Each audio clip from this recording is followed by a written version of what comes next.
Hi guys, this is TJ and this is another video for TJ's Video Diary. So for today's video, andito tayo ngayon sa Victoriano's Garden Cafe. Located siya sa Barangay Bulakin, Chaong. And nandito nga tayo para i-meet natin ang ating best friend for 12 years.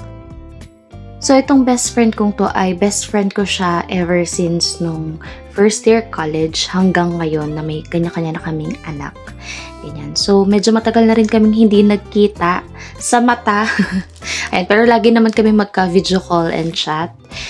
Pero ayun nga, ang tagal namin hindi nagkita ng personal, like parang 2 years or 2 years. Kasi ang huli kong punta pa sa kanila is yung first birthday ng kanyang bunso. And lagi kami nagsiset pero hindi kami natutuloy. So finally, natuloy kami ngayon at sabi ko, sige, ako na lang yung dadayo dyan. Mag-samgyup tayo sa sweldo natin. Ganon.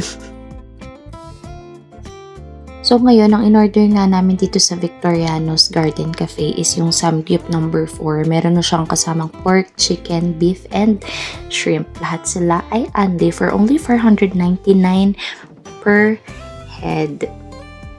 So ayun nga, for today's video ay hindi muna natin kasama si King kasi medyo malayo-layong biyahe ito. And ayoko din muna ng alagain kasi gusto ko din muna ma-solo time yung best friend ko. Though kasama din naman namin yung dalawa niyang Junakis. Yung panganay niya, which is yung inaanak ko. Tapos yung kanyang bunso na ang tawag sa akin ay Mami. So dun po sa mga mahilig mag-samgyup at naghahanap kayo ng masarap na samgyupsan, try nyo pong dumayo sa Victoriano's. Ayan, sobrang sulit po nung babayaran nyo. And mabubiit po yung kanilang crew. Kung mahilig din po kayo mag-coffee, they also serve coffee din po dyan. So, ang pinaka-main plan niyan is pagkatapos namin kumain, chika lang ng konti, tapos uuwiin din rin ako. Kasi nga hindi ko kasama si King. Pero sabi nga ng best friend ko, minsan lang din kami magkita. So, bakit din na lang din ako muna matulog sa kanila. So, ayun, sa madaling sabi, doon ako natulog sa kanila. Nagpunta muna kami ng City Mall para mag-groceries. Tapos, ayun, umorder lang din kami ng coffee. Tapos, umuwi din agad sa kanila kasi meron pa siyang work sa gabi. Yan, bago pala kami nagpunta ng City Mall, umuwi muna kami saglit sa kanila para mag-rest lang ng content. Ito ang kanilang bunso na napaka-cute, napakagaling sumayaw. Ganon. Oh, ano timing? Mana-mana ka sa ina mo. So, ayun, hindi na rin kasi ako nakapag-video sa loob ng City Mall. Pero after nga namin mag-grocery, umorder na lang kami or nag-take out na lang kami ng coffee dito sa Brew Republic. And while working, kanilang mami, inaya ko yung dalawa mag-TikTok.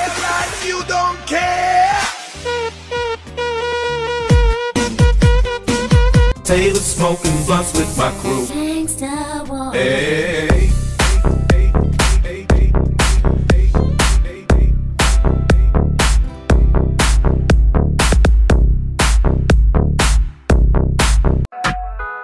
Ese cuerpito que tú tienes, el traje de baño chiquitito te queda.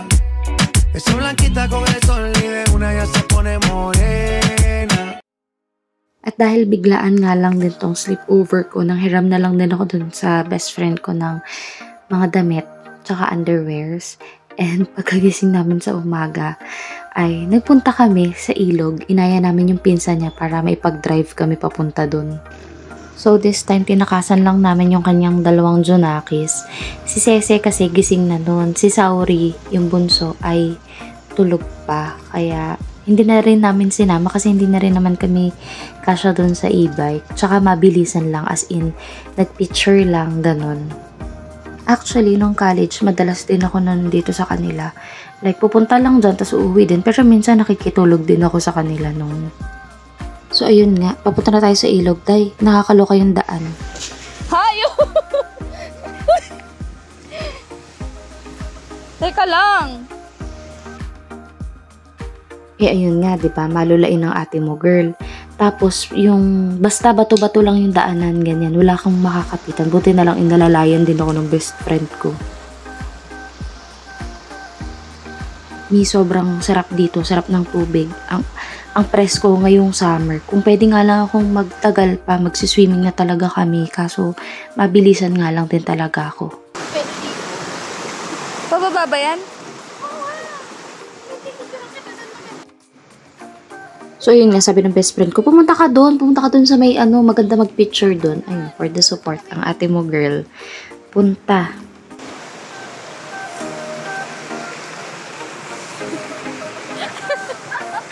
Sige, go! Punta doon!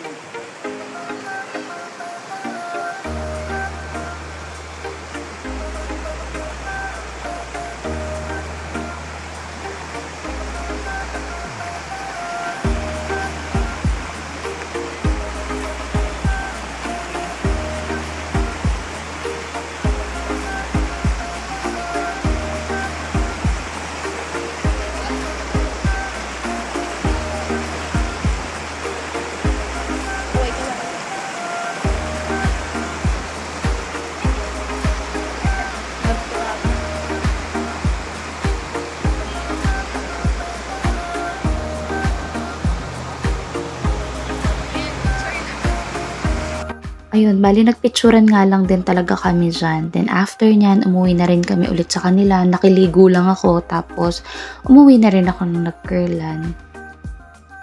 Naalala ko, may pinag-usapan nga kami ng best friend ko na grabe no, parang kailan lang magkakasama pa tayo nun sa school, tapos pag nagtutour, ganyan. Tapos ngayon meron na tayong mga kanya-kanyang anak. And truly, sobrang bilis ng panahon talaga. But ang nakakatuwa kasi doon is kahit papano meron pala akong mga friends na nagstay ng ganun katagal. Like, imagine for 12 years and then yung isa kong best friend na lalaki is 18 years. And I'm so blessed that I have them in my life. And ayun, hopefully mas madalas pa kaming magkita, ganyan, mas more banding. Syempre, may kanya-kanya na kaming buhay, pero hopefully, kung bibigyan kami ng pagkakataon and enough budget, then why not, diba? Sayang din naman. And sana ma-enjoy pa rin namin yung company ng isa't isa. And eventually, maging friends din yung mga anak namin. And what I love about this friendship that I have with my best friend is kahit hindi kami araw-araw magkita or araw-araw kami mag-uusap or magka-chat, ganun pa rin kami. Kung paano kami nung college, pag nagkita kami kahit matagal na, still the same. Wala na ko ibang masabi that I'm so blessed that I have her in my life. And that's all for today's video. Thank you so much for watching my video diary. Hanggang sa muli mga kaibigang oso. Paalam!